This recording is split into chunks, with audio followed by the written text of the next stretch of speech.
মোংলায় সনাতন ধর্মাবলম্বীদের সাথে পূজা পরবর্তী মতবিনিময় সভা করেছে বিএনপি। গতকাল বিকেলে উপজেলার সুন্দরবন ইউনিয়নের বুরবুরিয়া এলাকার বুরবুরিয়া সরকারি প্রাথমিক বিদ্যালয়ের চত্বরে স্থানীয় বিএনপি আয়োজিত এ সভায় প্রধান অতিথি হিসেবে উপস্থিত ছিলেন মোংলা রামপাল সংসদীয় আসনের মনোনয়ন প্রত্যাশী বাগেরহাট জেলা বিএনপির যুগ্ম আহ্বায়ক লায়ন ডক্টর শেখ ফরিদ ইসলাম।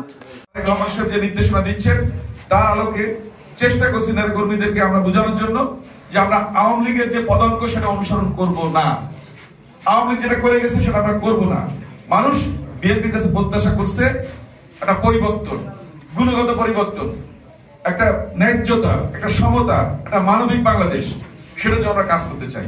আমরা মাইনরিটি শব্দ বা সংখ্যালঘু শব্দ বলে আমরা কোনো শব্দ বিশ্বাস করি না। আমরা বিশ্বাস করি এই ভূখণ্ডে যারা বসবাস করছে তারা সবাই বাংলাদেশী, সবার মৌলিক অধিকার একই। বিএনপি দেশ পরিচালনার দায়িত্ব পেলে 5 বছরে আমরা 30 কোটি বৃক্ষরোপণ করব, গাছ লাগানো হবে। এই মতবিনিময় সভায় অন্যান্যদের মধ্যে উপস্থিত ছিলেন উপজেলা বিএনপির সাধারণ সম্পাদক আবু হোসেন পনি ও সাংগঠনিক সম্পাদক শেখ শাকির হোসেন। এছাড়া সবাই বিপুল সংখ্যক সনাতন ধর্মাবলম্বী নারী পুরুষ উপস্থিত ছিলেন।